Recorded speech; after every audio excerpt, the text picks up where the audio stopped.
Jadi burayak tidak akan kaget dan akhirnya mati.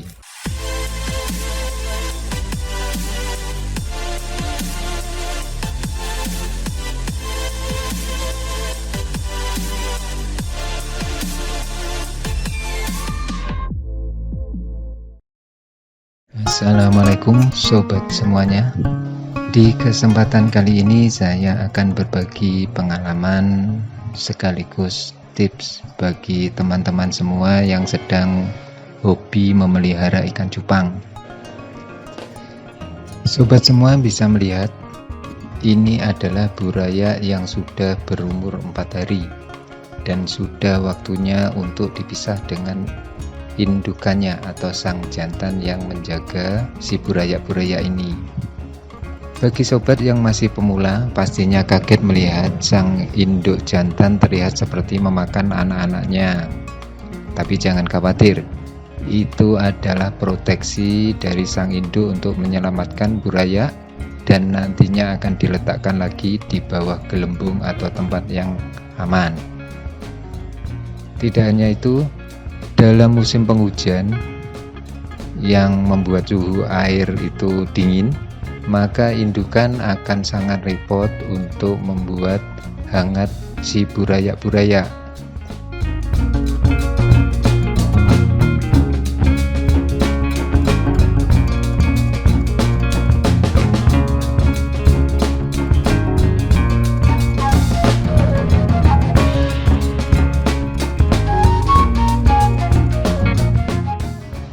Selain itu, burayak yang tenggelam terlalu lama sebelum melewati masa kritisnya yaitu 4 hari akan mati kehabisan oksigen karena tidak kuat untuk berenang ke atas. Tugas indukan juga akan memunguti satu persatu burayak yang tenggelam tersebut untuk diletakkan kembali di bawah gelembung udara.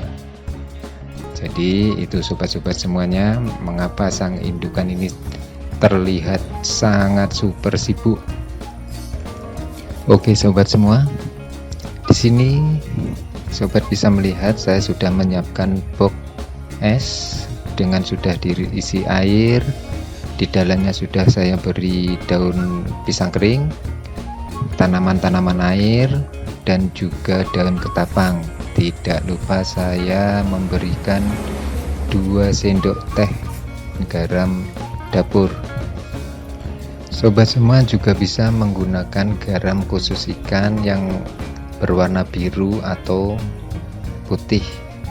Jadi kalau ada garam ikan itu berwarna kebiru-biruan atau biru muda, itu sebenarnya sudah tercampur dengan larutan metil atau obat biru.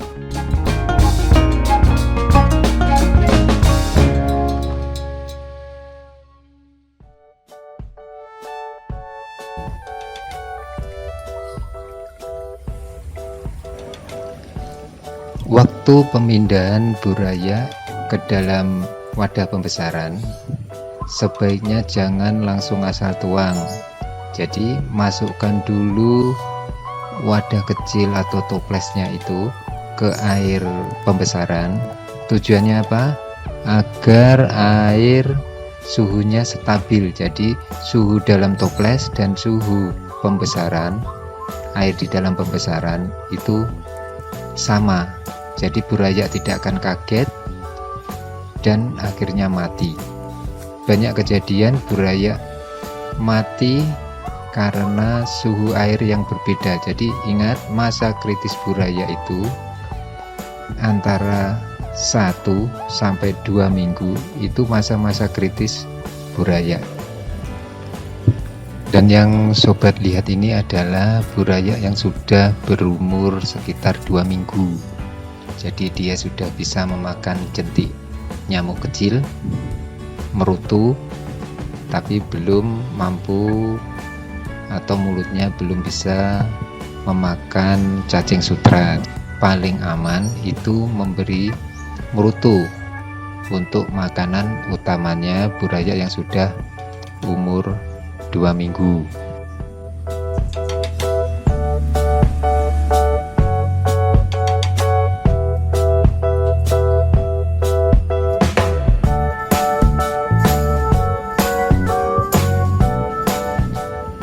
Setelah menunggu 15 menit atau setengah jam, atau kira-kira suhu air sudah stabil ke dalam wadah itu, jadi dalam wadah toples itu suhunya sudah sama dengan suhu air pembesaran, waktunya untuk menuangkan ke media pembesaran. Untuk penuangan, lakukan dengan perlahan.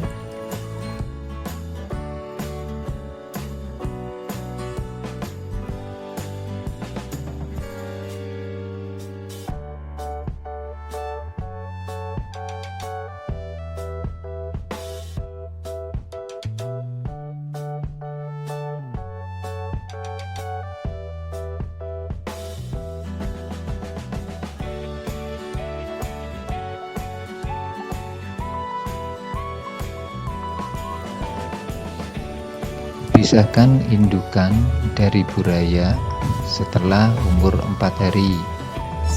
Meskipun kita bisa membiarkannya sampai berumur 10 hari, tapi untuk menjaga dari hal-hal yang tidak inginkan seperti buraya dimakan karena indukan yang stres dan dia memakan anakannya, maka lebih baik kita angkat saja indukannya.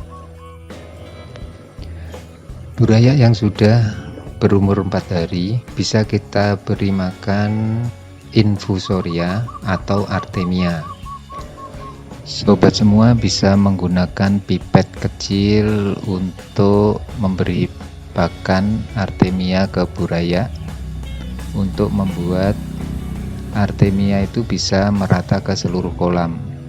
Jadi tidak usah kita tuangkan langsung, meskipun bisa, namun lebih baik kita tuangkan per bagian di dalam kolam pembesaran.